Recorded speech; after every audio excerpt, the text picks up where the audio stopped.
All right, guys, we're back with Ted again, and the stories of his dad, which are in the book Limited Duty, which you can get at Barnes & Noble or Amazon. Correct.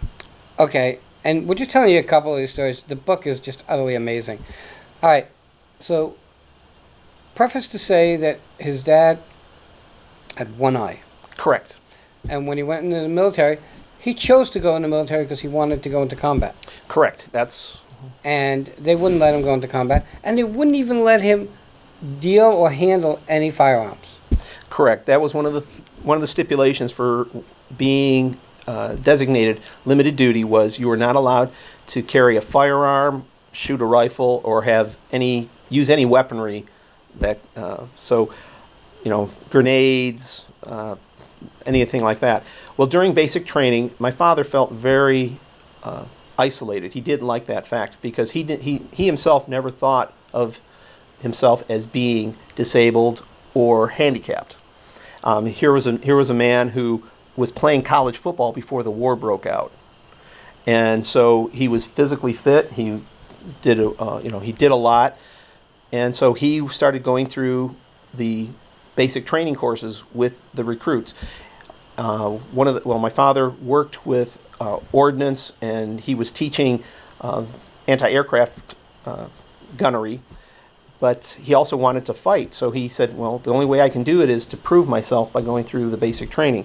So he became a marksman. He earned the marksman rank with the rifle and also with a pistol. He took the bayonet training course, passed that, and besides all the other physical courses that training that had to go through, my father passed without any issues.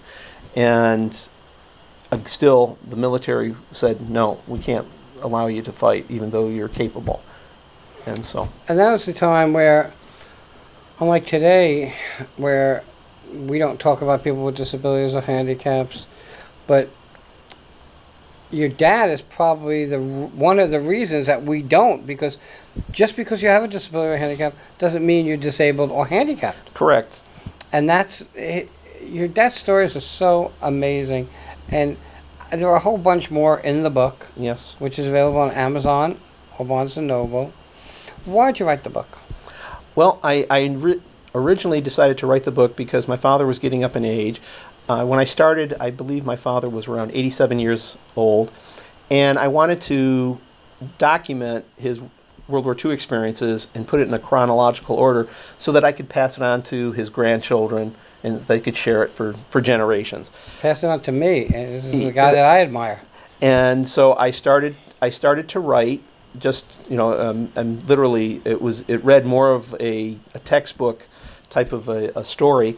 I went to a writers' conference where a New York Times bestselling author was there, and she was the guest speaker, and she asked if anybody had a manuscript or portions of their book that they would like to have critiqued. And so I was one person who had it, and so I gave that to her. Over lunch, she read it. She came back to me and she said, "You've got $1 million story." She says, "Your dad's really a fascinating person." Amazing. She says, "But I need to know more about him as a person. Why did he do these things? How did he overcome this?"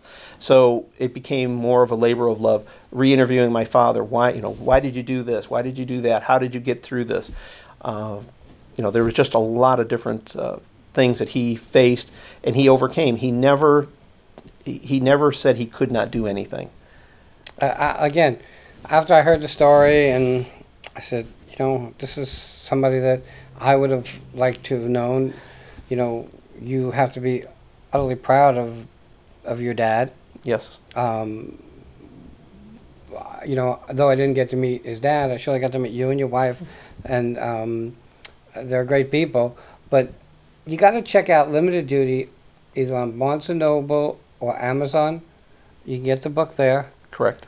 It's reading. The book is not, a little paperback that's an eighth of an inch thick. This is a full book with stories that we didn't even discuss, but these were just some of the stories that kind of struck my fancy. With that, I want to thank Ted for coming on. Well, I appreciate it, Wayne. Thank you. Everybody will be right back. Sorry about the shaking hands. Oh, it's okay. I'm totally used to not like it's like because I don't think of it. I know that's the same thing with me. Okay, so you're going to